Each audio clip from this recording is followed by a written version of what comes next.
ਧੰਨ ਵਾਹਿਗੁਰੂ ਸਾਹਿਬ ਜੀ। ਪੌੜੀ। ਤੋਰੇ ਭਲਾਣੇ ਪਾਉਣ ਵੇਗ, ਹਰ ਰੰਗੀ ਹਰਮ ਸਵਾਰਿਆ।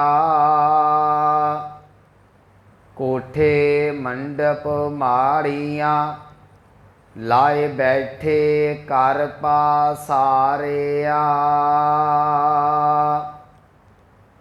ਚੀਜ਼ ਕਰਨ ਮਨ ਭਾਵੰਦੇ, ਹਰ ਬੁੱਝਣ ਨਾਹੀ ਹਾਰਿਆ। ਕਰ ਫੁਰਮਾਇਸ਼ ਖਾਇਆ, ਵੇਖ ਮਹਿਲਤ ਮਰਨ ਵਿਸਾਰਿਆ। ਜਰ ਆਈ ਜੋਬਨ ਹਾਰਿਆ। ਵਾਹਿਗੁਰੂ ਜੀ ਕਾ ਖਾਲਸਾ, ਵਾਹਿਗੁਰੂ ਜੀ ਕੀ ਫਤਿਹ। ਪਰਮ ਸਨਮਾਨਯੋਗ ਸਤਿਗੁਰੂ ਗੁਰੂ ਗ੍ਰੰਥ ਸਾਹਿਬ ਮਹਾਰਾਜ ਜੀ ਦੀ ਪਾਵਨ ਹਜ਼ੂਰੀ ਦੇ ਅੰਦਰ ਸੁਭਾਏਮਾਨ ਸਤਸੰਗੀ ਜਨੋ ਵਡਭਾਗੇ ਹੋ, ਜੋ ਸਤਿਗੁਰਾਂ ਦੀ ਰਹਿਮਤ ਬਖਸ਼ਿਸ਼ ਹਾਸਲ ਕਰ ਰਹੇ ਜੇ। ਚੱਲ ਰਹੀ ਲੜੀਵਾਰ ਆਸਾ ਕੀ ਵਾਰ ਦੀ ਪਾਵਨ ਵਿਚਾਰ 17ਵੀਂ ਪੌੜੀ ਦੀ ਵਿਚਾਰ ਜਿਹੜੀ ਉਹ ਚੱਲ ਰਹੀ ਹੈ। ਇਸ ਦੇ ਨਾਲ 2 ਸ਼ਲੋਕ ਦਰਜ ਨੇ। ਪਹਿਲੇ ਸ਼ਲੋਕ ਦੀ ਵਿਚਾਰ ਜਿਹੜੀ ਉਹ ਆਪਾਂ ਕਰ ਚੁੱਕੇ ਹਾਂ। ਦੂਸਰੇ ਸ਼ਲੋਕ ਦੀ ਵਿਚਾਰ ਕੱਲ੍ਹ ਜਿਹੜੀ ਸੀ ਉਹ ਥੋੜ੍ਹੀ ਜਿਹੀ ਵਿਚਾਰ ਅਧੀਨ ਰਹਿ ਗਈ ਸੀ। ਦੂਸਰੇ ਸ਼ਲੋਕ ਦੇ ਵਿੱਚ ਸਤਿਗੁਰੂ ਜੀ ਨੇ ਇਹ ਬਖਸ਼ਿਸ਼ ਕੀਤੀ, ਕਹਿਣ ਲੱਗੇ ਭਾਈ ਜਿਹੜੇ ਲੋਕ ਇਸਤਰੀ ਨੂੰ ਮਾੜਾ ਆਖਦੇ ਨੇ, ਜਿਹੜੇ ਲੋਕ ਇੱਕ ਕੁਦਰਤੀ ਰੱਬੀ ਦਾਤ ਨੂੰ ਲੈ ਕੇ ਔਰਤ ਨੂੰ ਭੰਡਣ ਦਾ ਯਤਨ ਕਰਦੇ ਨੇ, ਸਤਿਗੁਰੂ ਕਹਿਣ ਲੱਗੇ ਕਿ ਇੱਕ ਗੱਲ ਯਾਦ ਰੱਖਿਓ, ਇਹ ਰੱਬੀ ਦਾਤ ਨੂੰ ਤੁਸੀਂ ਠੁਕਰਾ ਨਹੀਂ ਸਕਦੇ। ਕਦੀ ਵੀ ਜੀਵ, ਜਾਂ ਇਉਂ ਕਹਿ ਦੇਵਾਂ ਕਦੀ ਵੀ ਇਸਤਰੀ ਇਸ ਦਾਤ ਦੇ ਨਾਲ ਜਿਹੜੀ ਉਹ ਅਪਵਿੱਤਰ ਨਹੀਂ ਹੁੰਦੀ। ਇਹਦੀ ਆਪਾਂ ਕੱਲ੍ਹ ਖੁੱਲ੍ਹ ਕੇ ਵਿਚਾਰ ਕੀਤੀ ਸੀ ਕਿ ਜਿਉਂ ਜੋਰੂ ਸਿਰ ਨਾਵਨੀ, ਆਵੈ ਵਾਰੋ ਵਾਰ, ਜੂਠੇ ਜੂਠਾ ਮੁਖ ਵਸੈ, ਨਿਤ ਨਿਤ ਹੋਏ ਖੁਆਰ।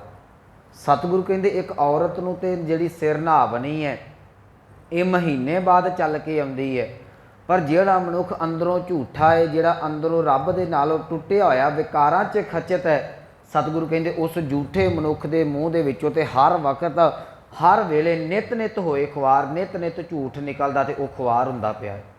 ਇਹ ਵਿਚਾਰ ਆਪਾਂ ਕੱਲ੍ਹ ਸਾਂਝੀ ਕੀਤੀ ਸੀ। ਅੱਗੇ ਕੱਲ੍ਹ ਵਿਚਾਰ ਚੱਲ ਰਹੀ ਸੀ। ਸਤਿਗੁਰੂ ਬਖਸ਼ਿਸ਼ ਕਰਦੇ ਨੇ, ਕਹਿਣ ਲੱਗੇ ਸੂਚੇ ਇਹ ਨਾ ਆਖੀਆਂ ਬਹਿਨ ਜੇ ਪਿੰਡਾ ਧੋਏ। ਮੈਂ ਇਹਦੇ ਬਾਰੇ ਕੱਲ੍ਹ 2-4 ਪ੍ਰਮਾਣ ਦਿੱਤੇ ਸਨ ਕਿ ਕੱਲਾ ਪਿੰਡਾ ਧੋਣ ਦੇ ਨਾਲ ਸੁੱਚਮਤਾ ਨਹੀਂ ਜੇ ਆਉਣੀ। ਇੱਕ ਗੱਲ ਯਾਦ ਰੱਖਿਓ, ਮੈਂ ਕੱਲ੍ਹ ਵੀ ਬੇਨਤੀ ਕੀਤੀ ਸੀ, ਗੁਰੂ ਨਾਨਕ ਦੇ ਘਰ ਦੇ ਵਿੱਚ ਸਫਾਈ ਦਾ ਕਨਸੈਪਟ ਹੈ, ਸੁੱਚਮਤਾ ਦਾ ਨਹੀਂ। ਸਫਾਈ ਰੱਖਣੀ ਜਿਹੜੀ ਉਹ ਤਨ ਦੀ ਬਹੁਤ ਜ਼ਰੂਰੀ ਹੈ, ਪਰ ਜੇ ਇਹਨੂੰ ਤੁਸੀਂ ਧਰਮ ਦੇ ਨਾਲ ਜੋੜ ਲਓ ਕਿ ਨਹਾਉਣ ਦੇ ਨਾਲ ਜਿਹੜਾ ਉਹ ਸੁੱਚਾ ਹੋ ਕੇ ਮੈਂ ਰੱਬ ਦੇ ਦਰ 'ਤੇ ਪ੍ਰਵਾਨ ਹੋ ਜਾਵਾਂਗਾ, ਤੇ ਕੁਝ ਪ੍ਰਮਾਣ ਮੈਂ ਕੱਲ੍ਹ ਦਿੱਤੇ ਸਨ। ਇੱਕ ਪ੍ਰਮਾਣ ਅੱਜ ਸਾਂਝਾ ਕਰ ਦੇਣਾ। ਗੁਰੂ ਅਰਜਨ ਸਾਹਿਬ ਜੀ ਦਾ ਬਚਨ ਹੈ, ਕਹਿਣ ਲੱਗੇ ਜਿਹੜੇ ਮਨ 'ਚ ਭੁਲੇਖਾ ਰੱਖਦੇ ਨੇ ਕਿ ਤੀਰਥਾਂ ਦੇ ਨਹਾਉਣ ਦੇ ਨਾਲ ਸ਼ਾਇਦ ਰੱਬ ਮਿਲ ਜੇ, ਸ਼ਾਇਦ ਅਸੀਂ ਪਵਿੱਤਰ ਹੋ ਜਾਈਏ। ਸਤਿਗੁਰੂ ਕਹਿਣ ਲੱਗੇ ਮਨੁੱਖ ਘਰੋਂ ਤੀਰਥਾਂ 'ਤੇ ਨਿਕਲਿਆ ਤੇ ਇਹਦੇ ਨਾਲ ਜਿਹੜੇ ਨੇ ਉਹ ਵਿਕਾਰ ਚੰਬੜੇ ਹੋਏ ਨੇ। ਕੀ ਕਹਿਣ ਲੱਗੇ, ਇਹਦੇ ਮਨ ਦੇ ਵਿੱਚ ਖੋਟ ਹੈ ਤੇ ਤਨ ਦੇ ਵਿੱਚ ਚੋਰ ਲੁਕਿਆ ਹੋਇਆ ਹੈ। ਸਤਿਗੁਰੂ ਕਹਿਣ ਲੱਗੇ ਭਲਿਆ ਮੈਨੂੰ ਦੱਸ ਇਹ ਕਿੱਥੋਂ ਦਾ ਇਨਸਾਫ ਹੈ? ਨਹਾਉਣ ਤੂੰ ਤੀਰਥਾਂ 'ਤੇ ਚੱਲਿਆ ਏ, ਮੈਲ ਜਿਹੜੀ ਸੀ ਆਪਣੇ ਮਨ ਦੀ ਲਾਉਣੀ ਸੀ, ਤੀਰਥ ਦੇ ਜਾ ਕੇ ਜਿੱਥੇ ਤਨ ਦੀ ਮੈਲ ਲਾ ਕੇ ਆ ਗਿਆ, ਨਾਲ ਹੰਕਾਰ ਨੂੰ ਚੁੱਕ ਕੇ ਲੈ ਕੇ ਆ ਗਿਆ। ਜਿਹੜੀ ਮਲ ਲੱਥਣੀ ਸੀ ਉਹ ਤੋਂ ਦੁੱਗਣੀ ਹੰਕਾਰ ਦੀ ਮੈਲ ਚੁੱਕ ਕੇ ਘਰ ਆ ਗਿਆ। ਤੇਰੇ ਨਹਾਉਣ ਦਾ ਫਾਇਦਾ ਕੀ ਹੋਇਆ? ਉਹ ਅਸੀਂ ਬਚਨ ਪੜ੍ਹਦੇ ਹਾਂ, ਨਹਾਵਨ ਚੱਲੇ ਤੀਰਥੀ, ਮਨ ਖੋਟੇ ਤਨ ਚੋਰ, ਇੱਕ ਭਾ ਲੱਥੀ ਨਹਾਤਿਆਂ ਦੋਏ ਭਾ ਚੜੀਏ ਸਹੋਰ। ਅੱਗੇ ਸਤਿਗੁਰ ਉਦਾਹਰਨ ਦਿੱਤੀ, ਕਹਿ ਲਗੇ ਬਾਹਰ ਧੋਤੀ ਤੁਮੜੀ। ਕੱਲ੍ਹ ਲੌਕੀ ਦਾ ਜ਼ਿਕਰ ਕੀਤਾ ਸੀ, ਬਾਹਰ ਧੋਤੀ ਤੁਮੜੀ, ਅੰਦਰ ਵਿਸਨ ਕੋਰ, ਸਾਧ ਭਲੇ ਅੰਨ ਨਹਾਤਿਆਂ ਚੋਰ ਸਚੋਰਾ। ਚੋਰ ਕਹਿੰਦੇ ਰੱਬ ਦੇ ਪਿਆਰੇ ਇਹੋ ਜਿਹੇ ਕਰਮਕਾਂਡੀ ਤੀਰਥਾਂ ਦੇ ਉੱਤੇ ਇਸ਼ਨਾਨ ਨਹੀਂ ਕਰਦੇ। ਮੇਰੇ ਕਹਿਣ ਦਾ ਭਾਵ ਗੁਰਮੁਖੋ, ਗੁਰੂ ਨਾਨਕ ਸਾਹਿਬ ਮਹਾਰਾਜ ਜੀ ਬਖਸ਼ਿਸ਼ ਕਰਦੇ ਨੇ, ਕਹਿਣਗੇ ਸੂਚੇ ਇਹ ਨਾ ਆਖੀਐ। ਉਹਨਾਂ ਲੋਕਾਂ ਨੂੰ ਸੁੱਚਿਆ ਨਹੀਂ ਕਿਹਾ ਜਾ ਸਕਦਾ। ਕਿਹਨਾਂ ਨੂੰ? ਬਹਿਨ ਜੇ ਪਿੰਡਾ ਧੋਏ, ਜਿਹੜੇ ਪਿੰਡੇ ਨੂੰ ਸਾਫ਼ ਕਰਕੇ ਤੇ ਚੁੱਪ ਕਰਕੇ ਬੈਠ ਜਾਂਦੇ ਨੇ ਕਿ ਅਸੀਂ ਸੁੱਚੇ ਹੋ ਗਏ। ਤੇ ਦੇਖੋ ਜਦੋਂ ਗੁਰੂ ਨਾਨਕ ਸਾਹਿਬ ਜੀ ਨੇ ਗੱਲ ਕੀਤੀ ਨਾ, ਮੇਰੇ ਸਤਿਗੁਰਾਂ ਨੇ ਬਾ ਦਲੀਲ ਗੱਲ ਕੀਤੀ ਹੈ। ਮੈਂ ਅਕਸਰ ਬੇਨਤੀ ਕਰਦਾ ਹੁੰਨਾ, ਸਤਿਗੁਰੂ ਕਹਿ ਲੱਗੇ ਪੰਡਿਤ ਜੀ ਤੁਸੀਂ ਤੀਰਥਾਂ ਦੇ ਨਹਾਉਣ ਦਾ ਗੱਲ ਕਰਦੇ ਚ ਤੇ ਮੈਂ ਨਹਾ ਲੈਣਾ ਹੈ। ਦੇਖੋ ਸਤਿਗੁਰੂ ਮਨਾ ਨਹੀਂ ਕਰਦੇ, ਕਹਿੰਦੇ ਤੀਰਥ ਨਹਾਵਾਂ, ਕਹਿੰਦੇ ਮੈਂ ਤੀਰਥਾਂ ਤੇ ਨਾ ਆਵਾਂਗਾ, ਮੈਨੂੰ ਕੋਈ ਇਤਰਾਜ਼ ਨਹੀਂ। ਪਰ ਮਸਲਾ ਇਸ ਗੱਲ ਦਾ ਹੈ, ਤੀਰਥ ਨਹਾਉਣ ਦਾ ਤਾਂ ਫਾਇਦਾ ਜੇ ਮੇਰੇ ਅੰਦਰ ਦੀ ਸੁੱਚਮਤਾ ਆਵੇ ਤੇ ਮੈਂ ਰੱਬ ਨੂੰ ਪਸੰਦ ਹੋ ਜਾਵਾਂ, ਰੱਬ ਦੇ ਘਰ 'ਚ ਕਬੂਲ ਹੋ ਜਾਵਾਂ। ਤੀਰਥ ਨਹਾਵਾਂ ਕਿਉਂ ਨਹਾਵਾਂ ਜੀ? ਜੇ ਤਿਸ ਭਾਵਾਂ, ਜੇ ਰੱਬ ਨੂੰ ਮੈਂ ਚੰਗਾ ਲੱਗ ਜਾਵਾਂ ਤਾਂ ਤੀਰਥ ਤੇ ਨਹਾਉਣ ਦਾ ਫਾਇਦਾ। ਵਿਣ ਭਾਣੇ, ਜੇ ਉਹਨੂੰ ਭਾਇਆ ਨਹੀਂ, ਚੰਗਾ ਨਹੀਂ ਲੱਗਾ ਕਿ ਨਹਾਏ ਕਰੀ, ਮੈਨੂੰ ਦੱਸ ਉਹਦੇ ਥਾਂ ਦੇ ਉੱਤੇ ਨਹਾਉਣ ਦਾ ਕੀ ਫਾਇਦਾ ਜਿੱਥੇ ਪ੍ਰਮਾਤਮਾ ਦੇ ਚਰਨਾਂ ਦੇ ਵਿੱਚ ਮਨੁੱਖ ਕਬੂਲ ਨਾ ਹੋ ਸਕਿਆ। ਸਤਿਗੁਰੂ ਇੱਥੇ ਸਮਝਾ ਰਹੇ ਨੇ, ਸੂਚੇ ਇਹ ਨਾ ਆਖੀਐ ਬਹਿਨ ਜੇ ਪਿੰਡਾ ਧੋਏ। ਪਰ ਇੱਥੇ ਇੱਕ ਗੱਲ ਯਾਦ ਰੱਖਿਓ, ਮੈਂ ਕੱਲ ਪ੍ਰਮਾਣ ਦਿੱਤੇ ਸਨ ਕਿ ਬਾਹਰੀ ਨਹਾਉਣ ਦਾ ਕੋਈ ਲਾਭ ਨਹੀਂ, ਪਰ ਇਹਨੂੰ ਦੂਸਰੇ ਪਾਸੇ ਨਹੀਂ ਖੜਨਾ ਕਿ ਸਿੱਖ ਨੇ ਇਸ਼ਨਾਨ ਨਹੀਂ ਕਰਨਾ। ਗੁਰੂ ਗ੍ਰੰਥ ਸਾਹਿਬ ਮਹਾਰਾਜ ਜੀ ਦੀ ਬਾਣੀ ਇਹ ਗੱਲ ਕਹਿੰਦੀ ਹੈ, ਕਹਿਣ ਲੱਗੇ ਕਰ ਇਸ਼ਨਾਨ ਸਿਮਰ ਪ੍ਰਭ ਆਪਣਾ, ਮਨ ਤਨ ਭਏ ਅਰੋਗਾ। ਕਹਿਣ ਲੱਗੇ ਤੂੰ ਇਸ਼ਨਾਨ ਕਰ, ਅੰਮ੍ਰਿਤ ਵੇਲੇ ਉੱਠ, ਅੰਮ੍ਰਿਤ ਵੇਲੇ ਉੱਠ ਕੇ ਤੇ ਇਸ਼ਨਾਨ ਪਾਣੀ ਕਰਕੇ ਤੇ ਸਿਮਰਨ ਕਰ, ਜਿੱਥੇ ਇਸ਼ਨਾਨ ਦੇ ਨਾਲ ਤਨ ਜਿਹੜਾ ਤੰਦਰੁਸਤ ਹੋਵੇਗਾ, ਨਾਮ ਜਪਣ ਦੇ ਨਾਲ ਤੇਰਾ ਮਨ ਤੰਦਰੁਸਤ ਹੋਵੇਗਾ। ਮੈਂ ਬੜੀ ਵਾਰੀ ਅਰਜ਼ੀ ਕੀਤੀ, ਕੱਲ ਵੀ ਕਿਹਾ ਸੀ, ਹਾਂ ਜਦੋਂ ਫਿਜ਼ੀਕਲ ਕੋਈ ਪ੍ਰੋਬਲਮ ਹੈ, ਸਰੀਰ ਕੋਈ ਇਹ ਮੁਸ਼ਕਲ ਦੇ ਵਿੱਚ ਹੈ, ਕੋਈ ਫੀਵਰ ਹੈ ਜਾਂ ਉਹਦਾ ਕੋਈ ਮੁਸ਼ਕਲ ਹੈ, ਨਹੀਂ ਨਹਾ ਸਕਦਾ, ਤੁਸੀਂ 5 ਇਸ਼ਨਾਨਾਂ ਕਰਕੇ ਮੂੰਹ ਹੱਥ ਧੋ ਕੇ ਬਾਣੀ ਪੜ੍ਹ ਸਕਦੇ ਜੇ। ਪਰ ਇੱਕ ਗੱਲ ਯਾਦ ਰੱਖਿਓ, ਜਿੰਨਾ ਚਿਰ ਅਸੀਂ ਨਹਾਉਂਦੇ ਨਹੀਂ ਨਾ ਤੇ ਤਨ ਜਿਹੜਾ ਉਹ ਖੇੜੇ ਦੇ ਵਿੱਚ ਨਹੀਂ ਆਉਂਦਾ, ਸੁਸਤੀ ਪਈ ਰਹਿੰਦੀ, ਨਾਮ ਵੀ ਨਹੀਂ ਜਪਿਆ ਜਾਂਦਾ, ਬਾਣੀ ਵੀ ਨਹੀਂ ਪੜ੍ਹੀ ਜਾਂਦੀ। ਤੇ ਮੈਂ ਇੱਕ ਪ੍ਰਮਾਣ ਹੋਰ ਦੇ ਦੇਣਾ, ਸਤਿਗੁਰਾਂ ਨੇ ਜਦੋਂ ਸਾਡੀ ਰਹਿਤ ਮਰਿਆਦਾ ਦਰਸਾਈ, ਗੁਰ ਸਤਿਗੁਰ ਕਾ ਜੋ ਸਿੱਖ ਅਖਾਏ, ਉਹਦੇ 'ਚ ਵੀ ਬਚਨ ਹੈ, ਗੁਰ ਸਤਿਗੁਰ ਕਾ ਜੋ ਸਿੱਖ ਅਖਾਏ ਸੋ ਭਲ ਕੇ ਉਠ ਹਰ ਨਾਮ ਧਿਆਵੇ, ਉਦਮ ਕਰੇ ਭਲ ਕੇ ਪ੍ਰਭਾਤੀ ਇਸ਼ਨਾਨ ਕਰੇ ਅੰਮ੍ਰਿਤ ਸਰ ਨਹਾਵੇ। ਭਾਵੇਂ ਉੱਥੇ ਇਸ਼ਨਾਨ ਦਾ ਅੰਮ੍ਰਿਤ ਸਰੋਵਰ ਦਾ ਅਰਥ ਜਿਹੜਾ ਹੈ ਅੰਮ੍ਰਿਤ ਬਾਣੀ ਦੇ ਨਾਲ ਹੈ, ਪਰ ਨਹੀਂ, ਪਹਿਲਾਂ ਨਾਮ ਆ ਚੁੱਕਾ ਹੈ, ਫਿਰ ਇਸ਼ਨਾਨ ਹੈ, ਫਿਰ ਗਾਣੀ ਹੈ, ਬਾਣੀ ਆਈ ਹੈ ਕਿ ਚੜ੍ਹੇ ਦਿਵਸ ਫਿਰ ਗੁਰਬਾਣੀ ਗਾਵੇ। ਇਹਦਾ ਭਾਵ ਗੁਰੂ ਘਰ ਦੇ ਵਿੱਚ ਇਸ਼ਨਾਨ ਦੀ ਮਹੱਤਤਾ ਹੈ, ਪਰ ਕਰਮਕਾਂਡੀ ਇਸ਼ਨਾਨ ਨੂੰ ਸਤਿਗੁਰਾਂ ਨੇ ਕਿਤੇ ਥਾਂ ਨਹੀਂ ਦਿੱਤੀ। ਇਸ਼ਨਾਨ ਕਰਨਾ ਹੈ ਤਾਂ ਜੋ ਸਰੀਰ ਜਿਹੜਾ ਰਿਸ਼ਟ ਪੁਸ਼ਟ ਰਹਿ ਸਕੇ, ਇਸ਼ਨਾਨ ਕਰਨਾ ਹੈ ਤਾਂ ਜੋ ਤਨ ਦੀ ਮੈਲ ਲਾਈ ਜਾ ਸਕੇ, ਇਸ਼ਨਾਨ ਕਰਨਾ ਹੈ ਤਾਂ ਜੋ ਸਾਵਧਾਨ ਇਕਾਗਰ ਚੀਤ ਹੋ ਕੇ ਬਾਣੀ ਪੜ੍ਹੀ ਜਾਵੇ। ਪਰ ਇਸ ਕਰਕੇ ਇਸ਼ਨਾਨ ਨਹੀਂ ਕਰਨਾ ਕਿ ਮੇਰਾ ਇਸ਼ਨਾਨ ਦੇ ਵਿੱਚ ਕਰਨ ਦੇ ਨਾਲ ਮੈਂ ਰੱਬ ਨੂੰ ਭਾ ਜਾਵਾਂਗਾ। ਇੱਥੇ ਜਿਹੜਾ ਕਨਸੈਪਟ ਹੈ ਇਹ ਸੁੱਚਮਤਾ ਦਾ ਚੱਲ ਰਿਹਾ ਹੈ। ਸਤਿਗੁਰੂ ਕਹਿਣ ਲੱਗੇ ਭਲਿਆ ਜਿਹੜੀ ਸੁੱਚਮਤਾ ਹੈ ਨਾ, ਉਹ ਤੀਰਥਾਂ ਦੇ ਨਹਾਉਣ ਦੇ ਨਾਲ ਨਹੀਂ ਆਉਣੀ। ਸੁੱਚੇ ਇਹ ਨਾ ਆਖੀਐ ਬਹਿਨ ਜੇ ਪਿੰਡਾ ਧੋਏ, ਫਿਰ ਕਹਿਣ ਲੱਗੇ ਸੂਚੇ ਸਈ ਨਾਨਕਾ ਜਿਨ ਮਨ ਵਸਿਆ ਸੋਏ। ਕਹਿੰਦੇ ਜਿਨ੍ਹਾਂ ਦੇ ਮਨ ਦੇ ਵਿੱਚ ਜਾ ਕੇ ਪ੍ਰਮਾਤਮਾ ਵਸ ਜਾਂਦਾ ਹੈ ਨਾ, ਉਹ ਮਨੁੱਖ ਅੰਦਰੋਂ ਤੇ ਬਾਹਰੋਂ ਸੁੱਚੇ ਹੋ ਜਾਂਦੇ ਨੇ।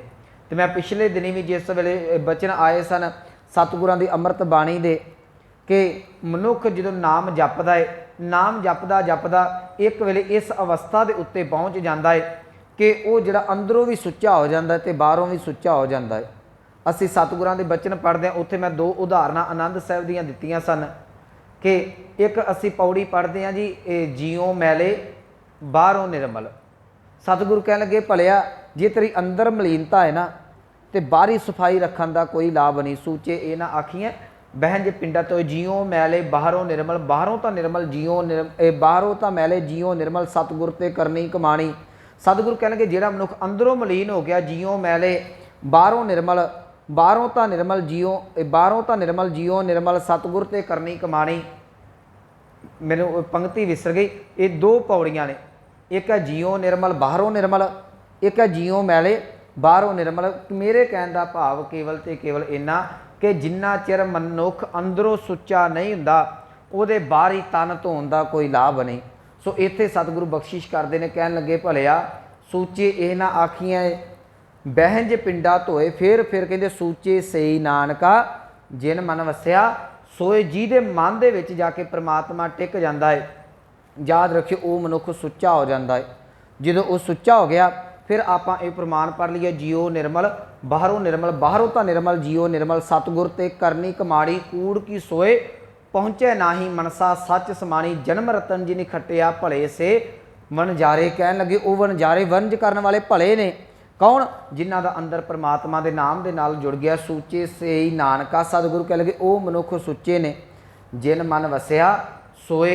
गुरु नानक साहब महाराज जी ने यह दलील दी। मैं कह के पौड़ी वाल आवां गुरमुखो, ਇਹਦਾ अर्थ ये ना करियो कि सिख ने इशनान नहीं करना, क्योंकि कल एक पक्ष के उत्ते प्रमाण सन, पर यह गल मैं फिर अज भी रिपीट कर दी, फिर कह देवां, सिख ने इशनान करना है। गुरु घर दे विच बहुत महत्ता है, पर इशनान तन की सफाई वास्ते करना है। इशनान जिहड़ा है वो वहमी या कर्म कांडी या रब नूं मिलण वास्ते इन्हां भुलेखिਆਂ दे विच पै के नहीं करना।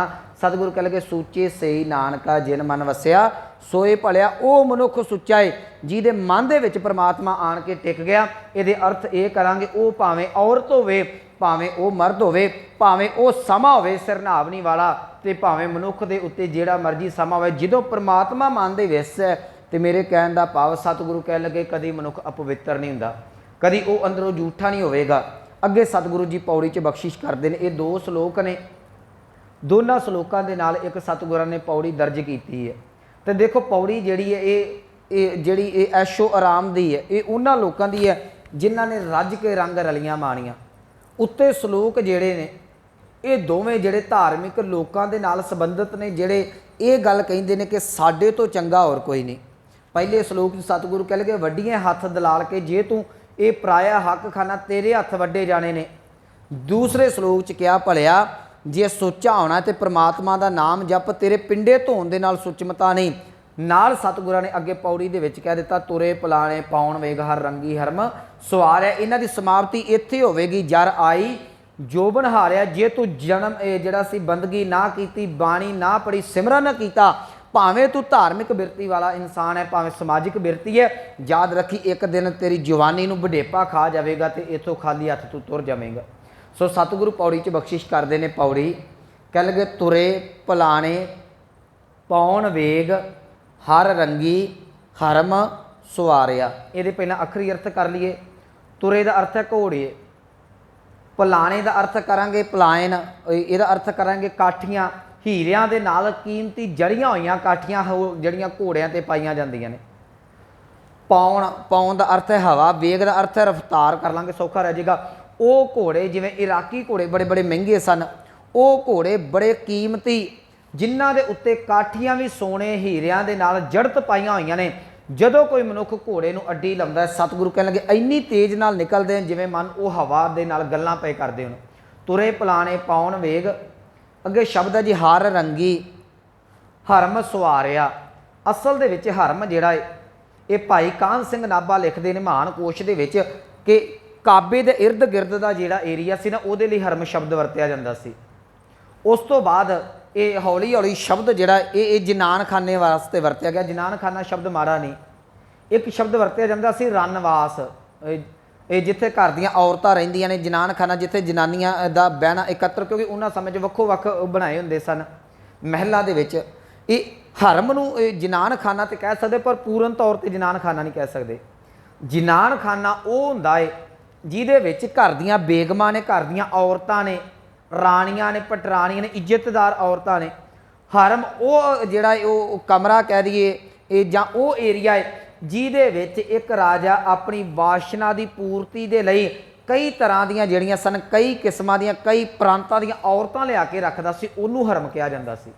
देखो हरम दे सीधे अर्थ असी जनान खाना है तो वह भी जनानियां है तो बीबियां, पर उन्हां दे अर्थ घर दीयां जनानियां वाले नहीं। घर दे विच जनान खाना रनवास है, इत्थे बीबी आउंदी है, जनानी आउंदी, ब्याह के इज्जत मान दे नाल आउंदी है। सच्ची गल है हरम दे विच औरत रखी जाती सी केवल ते केवल वैश्य पुणे वास्ते रखी जाती सी। अपनी जिहड़ी है वो वासना की पूर्ति दे लई रखी जाती सी। इन्हां औरतां दे नाल ते ना ते कोई विआह दा संबंध हुंदा सी। मैं थोड़े जे संकोचवे शब्दां च सिर्फ ये अर्थ कर देवां, ना ही इन्हां दा संबंध कोई राजे की निजी जायदाद के नाल हुंदा सी। ये खरीदियां होईयां औरतां जां मल मारी होई वो उन्हां नूं हरम दे विच राजा रखदा सी अपनी जिहड़ी सी वासना की पूर्ति वास्ते। इन्हां दे उत्ते पहरा है ना, ये तुसीं कदी भी वेखिओ जिहड़े पुराने राजे महाराजे हुंदे सन, इन्हां दा सुभाਅ बड़ा अजीब हुंदा सी। ये जनान खाने रन वास्ते ये हरमां दे उत्ते पहरा खुसरियां दे कोलों दवाया जांदा सी। वो ना मर्द ने ना औरतां ने, फिजिकल तौर पर औरतां नालों तगड़े ने, पर वो मर्द नहीं, तां जो औरतां वाल बुरे तरीके नज़र दे नाल भी ना तकिया जाए। इस वास्ते उन्हां दा पहरा दवाया जांदा सी उत्ते, इन्हां दी सिक्योरिटी वास्ते कह देवां। वो हरम जिहड़ी है, हरम दे विच इत्थे हर रंगी दा अर्थ करांगे कई किस्मां दियां। विद्वानां ने इत्थों तक अर्थ कीते ने कई किस्म का कि कई देशों दियां, जिवें पंजाब दियां हो गया, बिहार दियां हो गई, वक्ो वक् एरिया के जित्थों के मशहूर मशहूर बीबियां सन, उन्होंने लिया के अपने हरमां दे विच रखिया हुंदा सी अपनी वासना की पूर्ति वास्ते। एक शब्द वरत्या जांदा जी, मैं हजूरी च बैठा है, मैनू बख्श दिया जे, मैं इक्को वारी शब्द वरतांगा, शब्द है हराम ज़्यादा। ये शब्द कित्थों बनिया? ये जिहड़ियां हरम दे विच औरतां सन, ये जदों राजा उत्थे विषयी बिरती दे नाल जाके विकार भोगदा सी, जिहड़े उन्हां तो बच्चे पैदा हुंदे सन, उन्हां लई ये शब्द वरत्या जांदा सी। अज मैनू माफ़ करना, ये असी ये शब्द गाली दे विच समझ नहीं लगदी किहड़े वेले ये अपणिआं नूं कई वारी कढ जांदे आ, पर ये कई इहो जिहे शब्द ने जिन्हां दे अर्थ बहुत ज़्यादा नीवें ने। ये मैं कहना नहीं सी चाहुंदा, पर यह शब्द आ गया। इहो जे शब्द वरतन वास्ते जरूर संकोच करिया करो। ये उस बच्चे लई वरत्या जांदा सी जिहदे बाप दा नहीं पता, ये जिहदा अग्गा पिछा नहीं पता लगदा। सो मेरे कहण दा भाव हरम वो जिथे औरतां नूं रखिया जांदा अपनी वासना की पूर्ति वास्ते। इत्थे सतगुरु कहण लगे भलिया वो लोग जिहड़े केवल ते केवल माया आई, ते दूसरा सतगुरु कहण लगे जवानी आई, जवानी दे अगे उन्होंने गोडे टेक दिते, माया दे अगे हार गए, इन्ने क विषयी हो गए कि अपने किरदार भुल गए। गुरु ग्रंथ साहिब महाराज जी की जो आप बाणी पढ़ते हैं ना, सतगुरां ने पतत दे जिहड़े ने वो दो कारण लिखे ने। वड्डे तो वड्डे राज भी खत्म हो जाते जे वो जिस वेले दो चीज़ां आउंदियां ने। पहली गल है माया, जो हद तो वध माया आउंदी है ना, मनुख उदों भी आपा भुल जाता है। जो जवानी आउंदी है मनुख अपना आप उदों भी भुल जाता। गुरु नानक साहब कहन लगे धन जोबन दोए वैरी होए, जिन्नी रखे रंग लाए, दूतां नूं फरमाया लै चले पत गवाए। ये हिंदुस्तान की बाबर बाणी का शब्द है। जिस वेले बाबर चढ़ के आया, हिंदुस्तान दे विच इन्नी क ज़्यादा अमीरी सी कि इत्थों दे जिहड़ियां औरतां सन, सतगुरु कहन लगे लख लख उन्होंने शगन पैंदा सी। 1 लख लैन बैठियां, लख लैन खड़ियां, गरे शुहारे खांदियां, मन नशेजड़ियां, चंगियां सेजां भोगदियां सन। पर जिस वेले राजे जिहड़े सन पैसे दे विच नशे दे विच खचित हो गए, दूसरा राणियां दे रूप सुहप्पन दे विच खचित हो गए। जिहड़ा भी इनू आया हिंदुस्तान नूं चढ़ के लुट के कुट के लैके जांदा रहा। ये त्रासदी रही है हिंदुस्तान की, इनू तो भेडा चारन वाला भी चुक के लैके जांदा रहा जी। ये नादर शाह जिहड़ा है ओहदा तुसीं पिछोकड़ पढ़ो, ये कित्थों है याद रखियो। ये भेडा चारन वाले भी जिहड़े आण के इनू लुट के लैके जाते रहे। उहदा इक्को कारण मेरे गुरु नानक साहब ने बड़ा वधिया स्पष्ट करके दे दिता। कह लगे धन जोबन दोए वैरी होए। जिस वेले तेनों धन का नशा चढ़ गया, दूसरा जोबन का नशा चढ़ गया, याद रखी ये वैरी बन के तेरे कीते हुए राज भाग, तेरी कीती हुई मेहनत का मलिया मेट खत्म कर देंगे। सच्ची गल है, एडे एडे राज खत्म हो जाते रहे, मगर कारण इहो निकलता पाया है। सतगुरां ने सिख नूं इहो किरदार बख्शिया सी कि सिखा तेरा जीवन उच्चा सुच्चा होवे। उच्चा सुच्चा जीवन कदी भी खत्म नहीं हुंदा। एक गुरु नानक साहब का बचन पढ़ते हैं जी आपां, ये मोती ता मंदिर ऊसरे दे विच, उत्थे सतगुरां ने बचन कीते, कहन लगे कि मोहनी मणि मुख मणि सोहै करे रंग पसाओ। कहन लगे मान लो घर दे विच औरत जिहड़ी बीबी है उन्होंने परमात्मा सुहप्पन देवे, उहदा मुखड़ा इउं चमकदा होवे जिवें जिहड़ा वो मणी चमकदी है। सतगुरु कह लगे पर इन्ना सुहप्पन वेख के भी किते मैं तेनू ना भुल पवां। वो असीं बचन पढ़ते हैं, मोती ता मंदिर उसरै रतनी ता होए जड़ाओ, कस्तूर कुंगू अगर चंदन लीप आवै, चाओ मत देख भूलां विसरै, तेरा चित न आवै नाओ हर बिन जियो, जल बल जाओ मैं अपना गुरपूछ देखिया अवर नाही थाओ। कह लगे ही धरती ता हीरे लाल जड़ती पलंग, लाल जड़ाओ मोहनी मुख मणि सोहै करै रंग पसाओ। औरत इन्ने को सुहप्पन वाली है कि राजे नूं जां कह दी अपने स्वामी नूं रिझाउण वास्ते कई तरह के हाव भाव करदी है। सतगुरु कहंदे तेरे बिस्तरे की जिहड़ी है वो आरामदाई सेज नूं वेख के भी जे तेनू रब भुलदा है तो याद रखी तेनू कोई बचा नहीं सकदा। अरदास कीती परमात्मा दे अगे, परमात्मा जीवन साथी इन्ना चंगा भी होवे, इन्ना हाव भाव वाला भी होवे, मत देख भूलां विसरै, तेरा चित न आवे ना हो किते मैं तेरा नाम ना भुल जावां। मेरे कहण दा भाव जिथे धन आवेगा, जिथे जोबन आवेगा, उत्थे समाज जिहड़ा है वो कुरीतियां वाले पासे नूं जरूर तुरदा है। इत्थे सतगुरु बख्शिश करते हैं, कहन लगे वो लोग ये जिन्हों ने अपने जीवन बिल्कुल ही गर्क कर लिया, कह लगे तुरे पलाने पाउण वेग। ਇਹਦਾ अर्थ करांगे इन्ने इन्ने कीमती घोड़े इन्ने क अमीर सन कि उन्हां दे कोल जिहड़े वाहन ने, अज लग्जरी गड्डियां कर लईए, जदों वो घोड़े नूं अड्डी लाउंदे ने ते हवा दे नाल गल्लां पए करदे ने, हर रंगी हरम सवारे, इन्ना पैसा है, जवानी इन्नी क है कि जवानी दे विच विषयी पुणे की पूर्ति वास्ते कई तरह के रनवास दे विच हरमां दे विच बीबियां नूं लिया के रखिया होया है। अगे कह लगे कोठे मंडप माड़ियां लाए बैठे कर पा सारिया, कह लगे कोठे मंडप माड़ियां, महल माड़ियां। ये मंडप का आप अर्थ कर लांगे जी, जिवें मंडप सजाया जाता कि ग्राउंड दे विच जाके ना तो उत्थे शमियाने ला दिते जाते हैं, चंदोए ला दिते जाते हैं, साइडों ते कवर करके जिहड़ा वो उवें कह लीए आर्टिफिशियल जिहा तैयार किया जाता, उन्होंने मंडप कर लीए तो सौखा रहेगा। अज भी जिहड़े मंडप जिहड़े कई थावां दे उत्ते सजाए जाते हैं। वैसे मंडप का अर्थ ये बाणी दे विच जदों विआह शादी किया जाता सजाया होया शमियाने ला के, वो भी करके आया है। पर इत्थे मंडप, जे मंडप का अर्थ कोठे महल माड़ियां कर दिता, अगे शब्द नाल जिहड़ा है वो माड़ियां आ जाना है। इस करके हो सकता है ये मेरा ये विचार आपनों ना पसंद आए, पर मंडप का अर्थ जिथे खास तरह का एक राजा जिहड़ा है वो किते बाहर घूमन फिरन वास्ते जाता है, वो उत्थे भी वो अजाश पुणे नूं भोगण वास्ते जिहड़ा प्रबंध किया जाता, उत्थे लई सतगुरां ने इत्थे मंडप शब्द वरतिया है। वो की किया जाता जी, चंदोए लाए जाते हैं, शमियाने लाए जाते हैं, हर तरह का जिहड़ा है वो ये चीज़ां पेश कीतियां जांदियां। अज भी तुसीं राजस्थान च जाओ, उत्थे गलीचे थल्ले विछा के ते कई तरह के नाच गाने वेखे जाते हैं।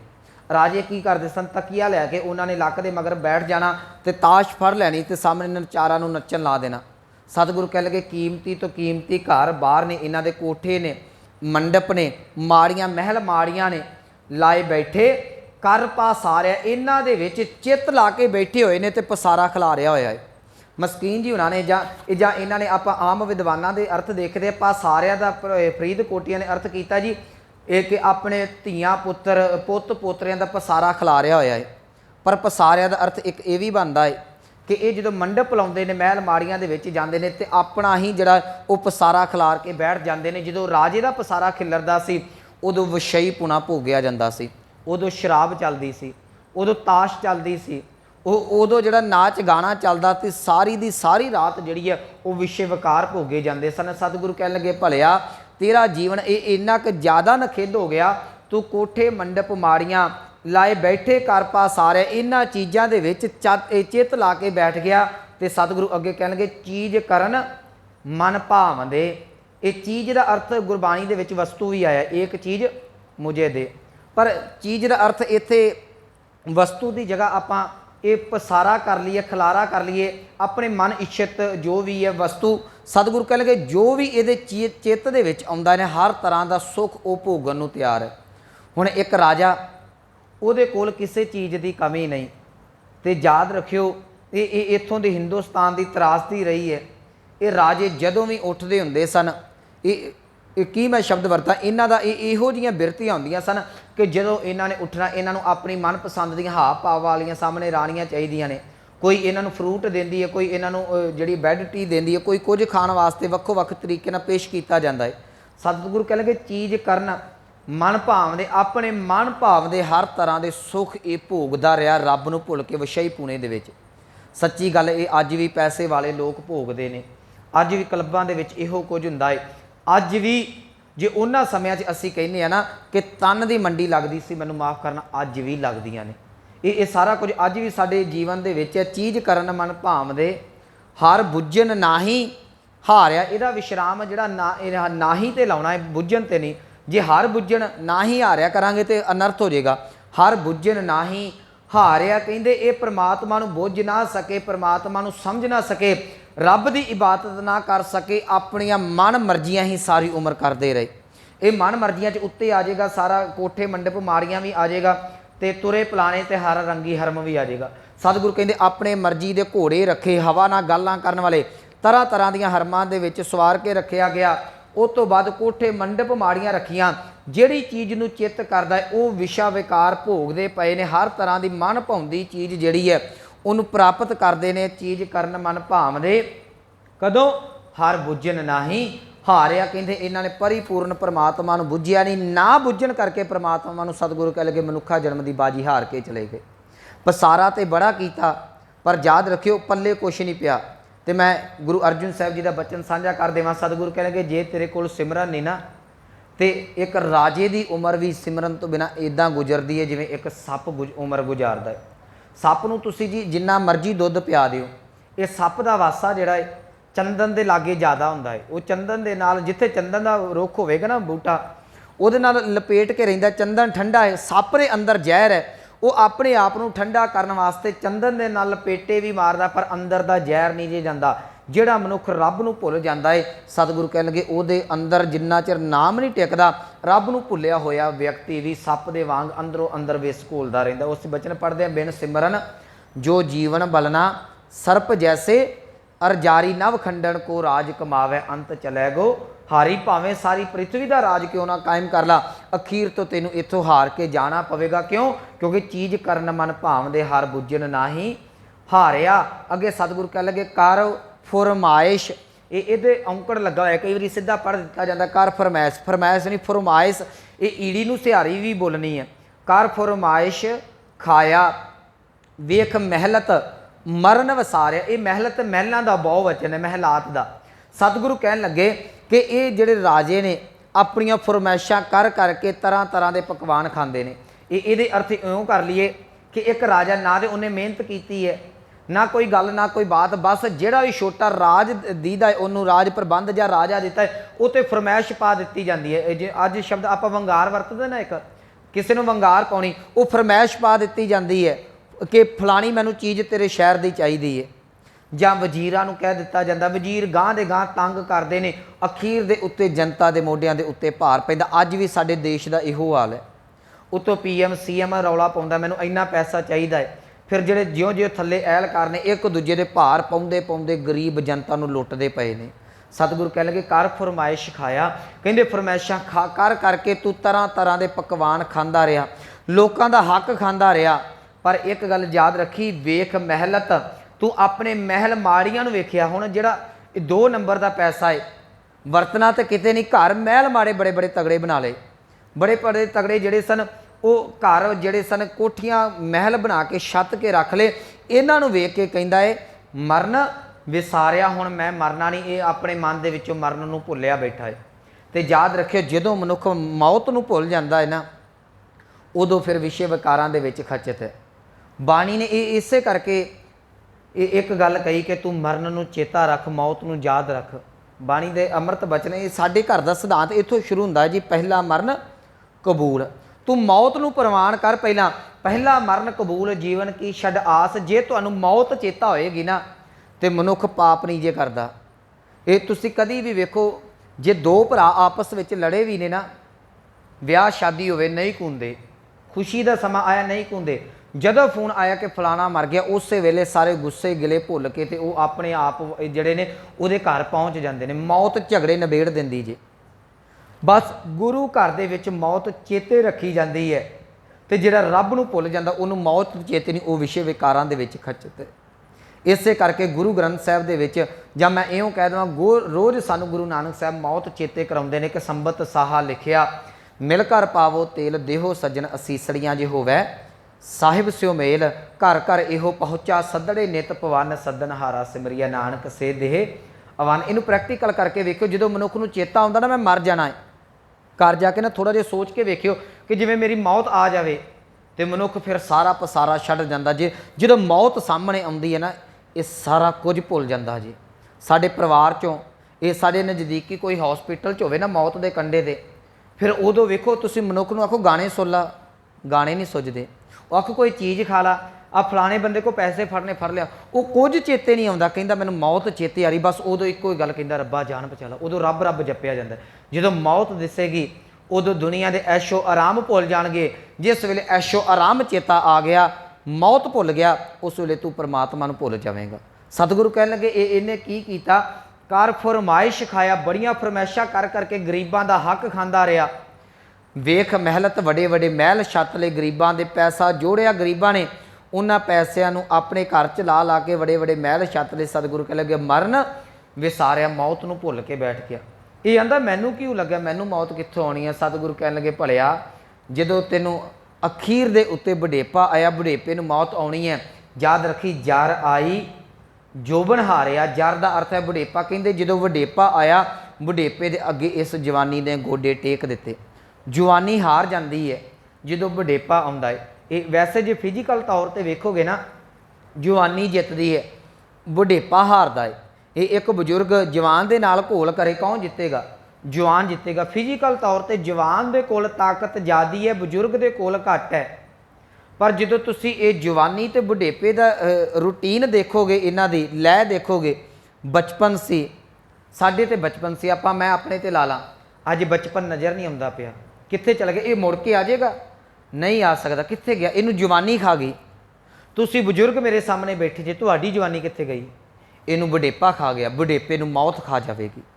ਇਹ ਗੱਲ ਯਾਦ ਰੱਖੇ। ਸਤਿਗੁਰੂ ਕਹਿੰਦੇ ਜਰ ਆਈ ਜੋਬਨ ਹਾਰਿਆ। ਜਵਾਨੀ ਦੇ ਵਿੱਚ ਜਿਹੜਾ ਇਹ ਮੈਂ ਇਉਂ ਫਿਰ ਆਪਾਂ ਪੌੜੀ ਤੇ ਸ਼ਲੋਕਾਂ ਨੂੰ ਲੈ ਕੇ ਚੱਲਾਂਗੇ। ਜਿਹੜਾ ਜਵਾਨੀ ਦੇ ਵਿੱਚ ਕਹਿੰਦਾ ਸੀ ਮੇਰੇ ਨਾਲ ਦਾ ਪੰਡਿਤ ਕੋਈ ਨਹੀਂ, ਮੇਰੇ ਨਾਲ ਦਾ ਵਿਦਵਾਨ ਕੋਈ ਨਹੀਂ, ਮੇਰੇ ਨਾਲ ਦਾ ਗਿਆਨੀ ਕੋਈ ਨਹੀਂ, ਹੁਣ ਵਡੇਪਾ ਆਇਆ ਤੇ ਦਿਮਾਗ ਦੇ ਵਿੱਚੋਂ ਜਿਹੜੀਆਂ ਪੰਕਤੀਆਂ ਸਨ ਵਿਸਰਨੀਆਂ ਸ਼ੁਰੂ ਹੋ ਗਈਆਂ।